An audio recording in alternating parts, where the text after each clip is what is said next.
More of the Zach Gelb Show on Fox Sports 920 The Jersey. Super Bowl 51 all set. We'll be in Houston next week. Falcons get the victory over the Packers in the NFC Championship game by a blowout, 44-21, and then the Pats blow out the Steelers 36-17. And I was at Gillette Stadium yesterday, and I'm walking around the parking lot, and you're tailgating. You see everyone drinking wine. Yes, wine.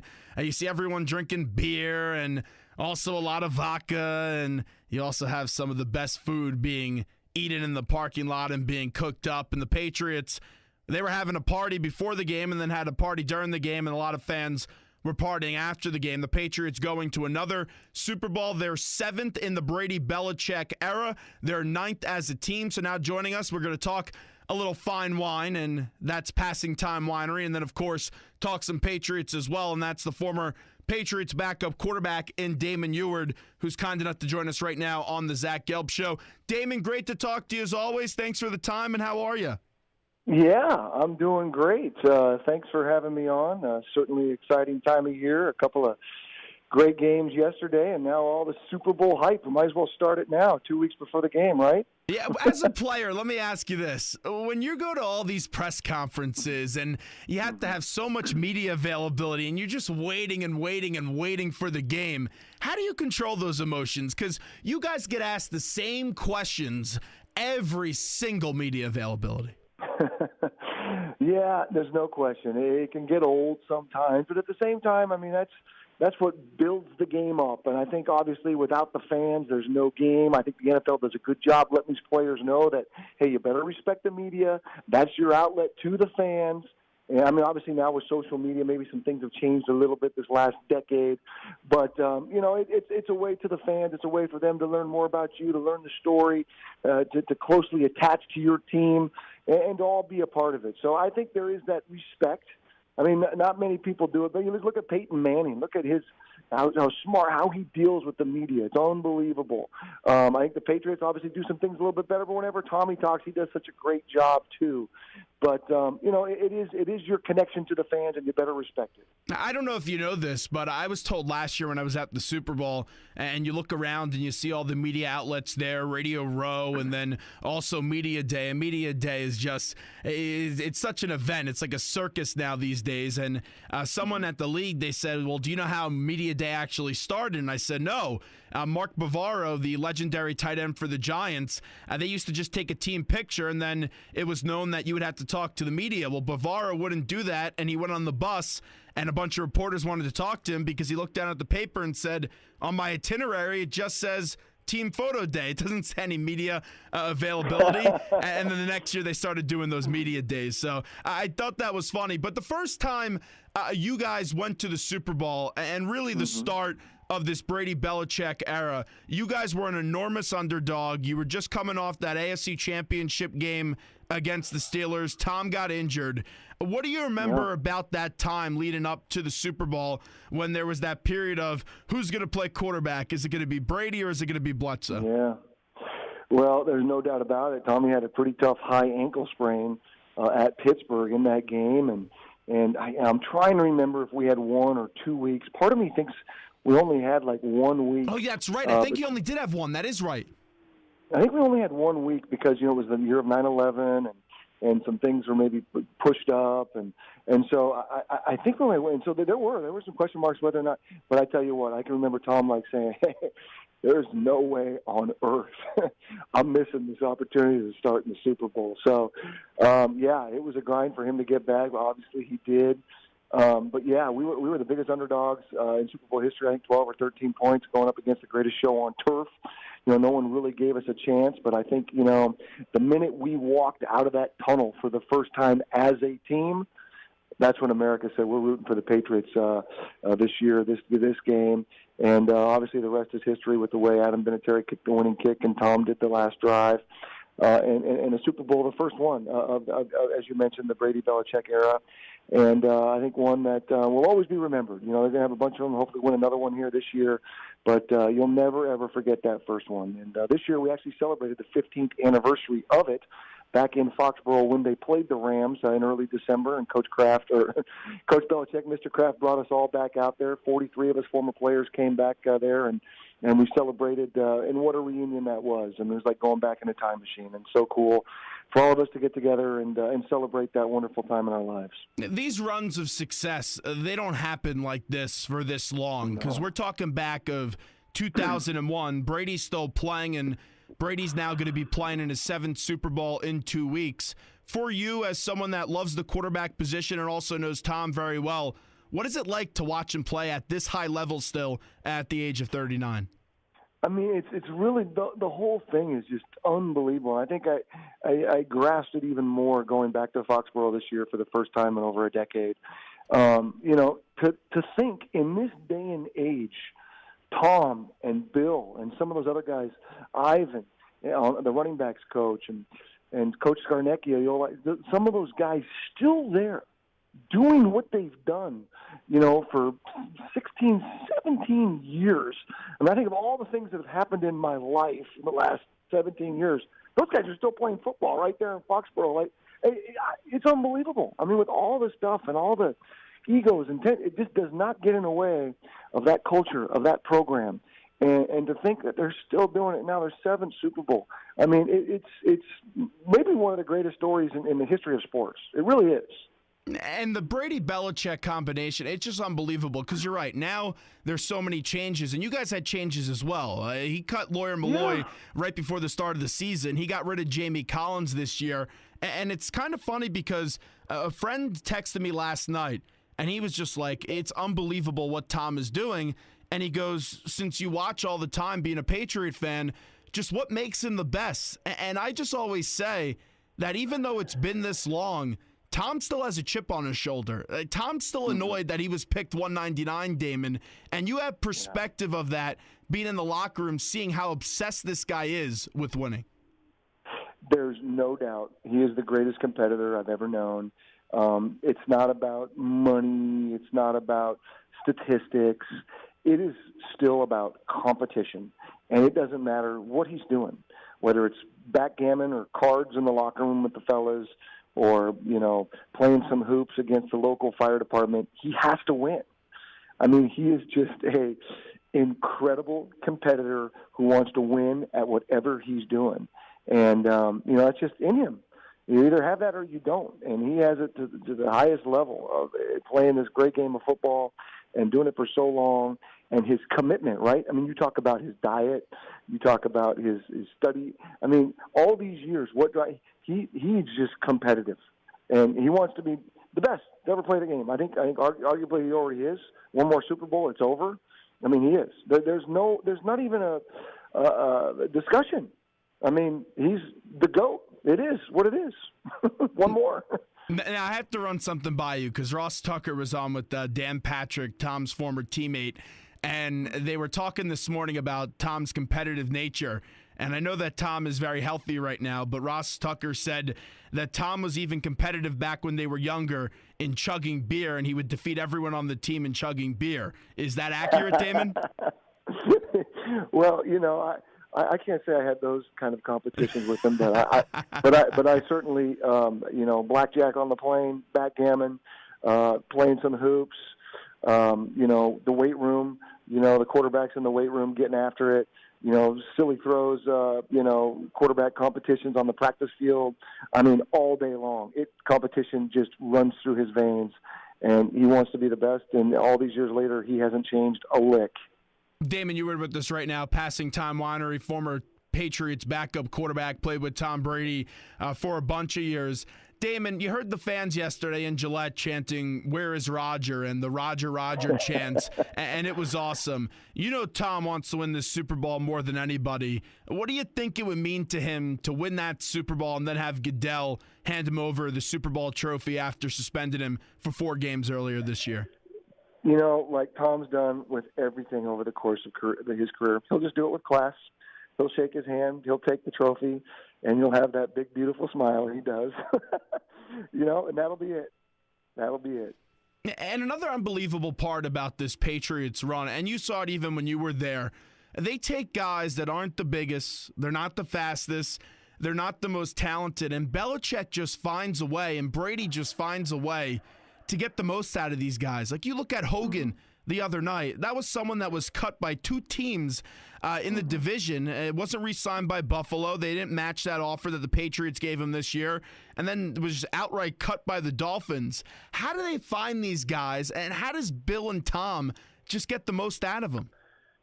Well, I don't think anybody goes to the depths of looking at guys when they do their evaluations, whether it's the draft, free agency, all that continuity they've had there. Nick Cassero in the front office, a lot of those kids, been there forever. And obviously it starts and ends with Bill.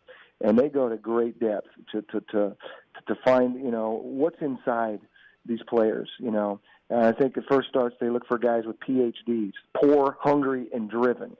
And they find them. And then they fit them into their culture. And if they don't buy in, then they're out within a year. He ain't afraid to cut a high draft pick or trade a team captain. They look for a certain player that's just going to buy in to their way. And you're as good as the 53rd player on your roster. And it's unbelievable the depth that they seem to have, the coaching that they have, and then just those guys that are driven and that really want it. And then they buy in. And then, of course, they got the trigger man, and they got the head coach that's going to put them in position to win. And all these years later, you cannot argue. Their franchise, their culture, the way they do it is the best in football.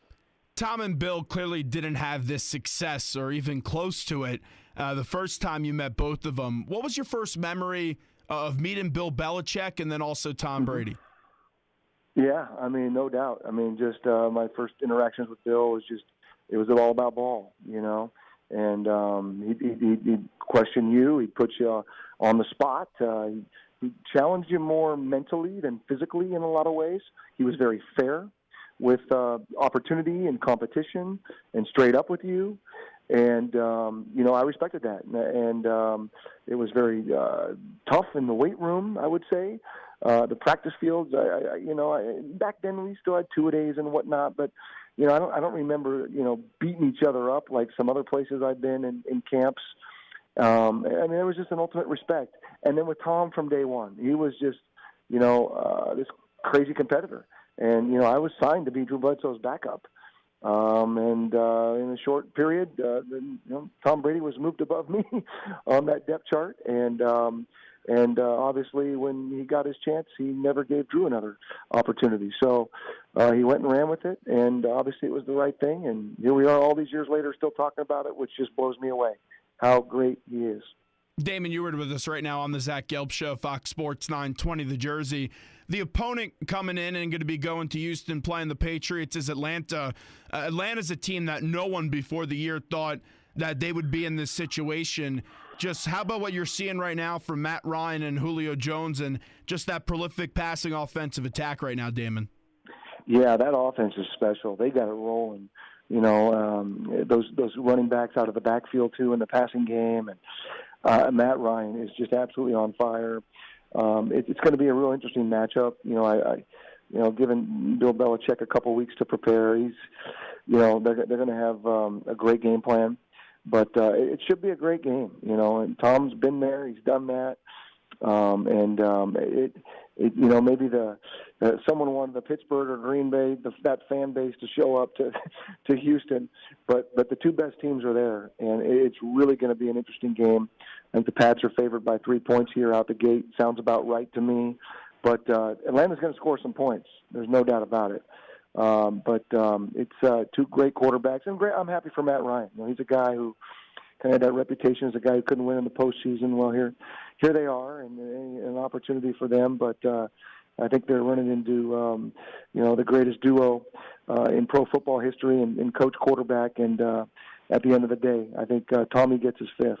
How surprised were you yesterday that both these games ended up being so lopsided?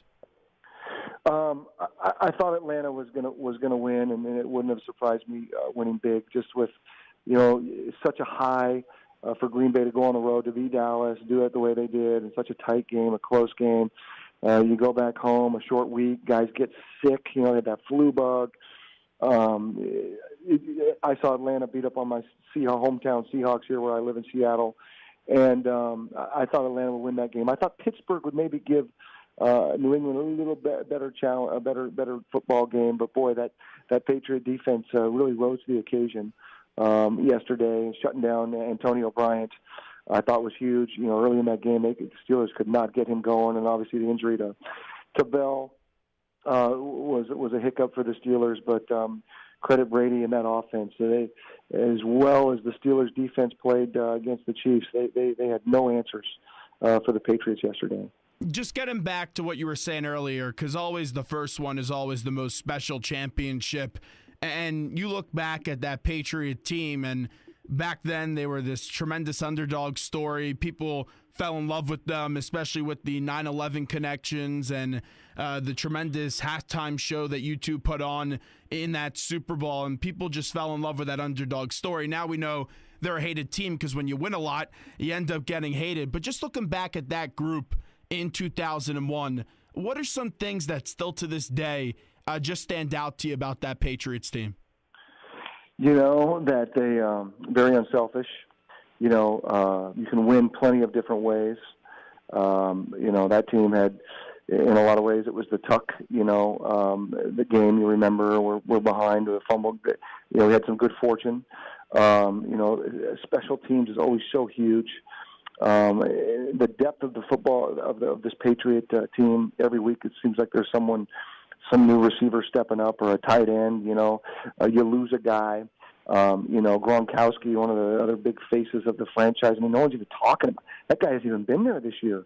And you think some of these other guys that 3,000 miles away. I couldn't even tell you who their superstars are on this team. I think that 2001 Patriot team in so many ways was the same way. I mean, every week it was someone different. It was David Patton or, Troy Brown, defensively, punt return. I mean, they win as a team, and they're very selfless, much like we were all those years ago. And I think that's what's really cool about this Patriot team, too. It's just a bunch of guys. I don't think they're a bunch of superstars. We did not have a bunch of superstars. We had a lot of old veteran guys on that 01 team, and just found a way to win. And I think this team this year does the same thing. And it'll be interesting to see if they can finish it off with the Falcons. All the way out with Damon Huard. Okay, now you're a wine connoisseur. You and Dan Marino have Passing Time Winery. Just tell me a little bit about it and the listening audience as well. Yeah, certainly having a bunch of fun with that. We've sold out our first two vintages. We're releasing our third vintage, 2014, the end of March here, March 25th, 26th. And we do ship out there to the East Coast. So if you want to be a part of the Passing Time Club, check out our website, passingtime.com. We've got 97, 96, and 94 points with our three Cabernets. And if you like a big cab, you can move on from Napa and try a Washington State Cabernet. We're making some cool stuff up here, and we're really excited about our juice and building a brand together. It's a lot of fun. Wine is just so elegant. And last time we had you on, we talked about all the competition of former quarterbacks and former coaches that are now in the wine game. And we know Drew Bledsoe has big in wine. He's been on this show before. Dick Vermeil, every year at the Super Bowl, he brings around these large bottles of wine, and you think you're going to get some, but he never actually hands them out. He always just keeps them for show. So if you had to do some wine smack talk, tell me why your wine is the best and it's better than Bledsoe's and Vermeil's wine. Well, here in Washington State, it's pretty simple. Drew was a Cougar at Washington State. I was a Husky at the University of Washington. And I remind Drew all the time, the Husky, wine is purple, not crimson, like his alma mater's colors. So, we have fun with that. But we actually do a lot of stuff together, Drew and I, in the biz. Coach Vermeil, I played for in Kansas City for 2 years. And he was the best. And he was another guy early on in my wine drinking career that got me turned on to some fine wine. And he grew up in Northern California there. So it's just a lot of fun. It is. It's a labor of love. There's a lot of moving parts, as you mentioned, extremely competitive. And again, there's no here's how you do it. Everybody, it's different. Every winery's path is a little bit different. Every year, Mother Nature's a little bit different. And I think it is that challenge and that competition that draws maybe some former athletes to the wine industry. And it's certainly a big reason Danny and I are here. We want to make, the country's next great Cabernet. It must have been fun for you watching your alma mater this year, right? Oh, it was awesome. We had a great run. We spent a week there in Atlanta.